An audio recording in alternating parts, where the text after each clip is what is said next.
əvvəlcədən tanımaq çox çətindir. Bəlli bir ölçüyə qədər tanıya bilərsən. İlla %100 mən bunu tanıdım, bu məndən sona qədər gedəcək deyə bir anlayış yox. Bir oğlan və bir qız bir-birini sevdiyi zaman bir oğlan deyərmi ki, mən kimsə mənim hirsləndə durub qulağının dibinə bir şillə vururam? Deməz. Çünki qız ondan dərhal qaçacaq. Və ya qız deyə bilərmi ki, mən yatanda xoruldayıram və yaxud filan şey edirəm. Hamı özünü yaxşı tərəfdən təqdim edir, doğrumu? Amma evləndikdən sonra artıq bəlli bir müddət sonra negativlər üzə çıxır, sürprizlər yaranmağa başlayır.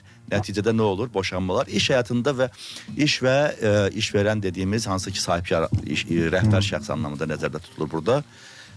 Bu münasibətlər də əslində bir növ evliliyə bənzəyir.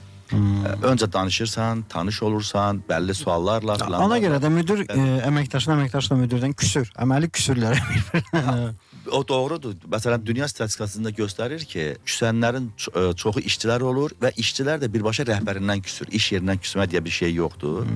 Ona görə bizim məsələn Azərbaycanda rəhbərlərlə görüşdüyüm zaman müşahidə elədiyim çatışmamazlıqlardan biri nədir bilirsiniz Kamran bəy?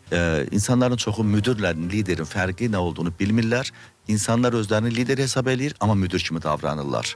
Hansı ki bu işçilərlə münasibətdə də iş həyatında da çox ciddi nəticələr verir mənfi anlamda.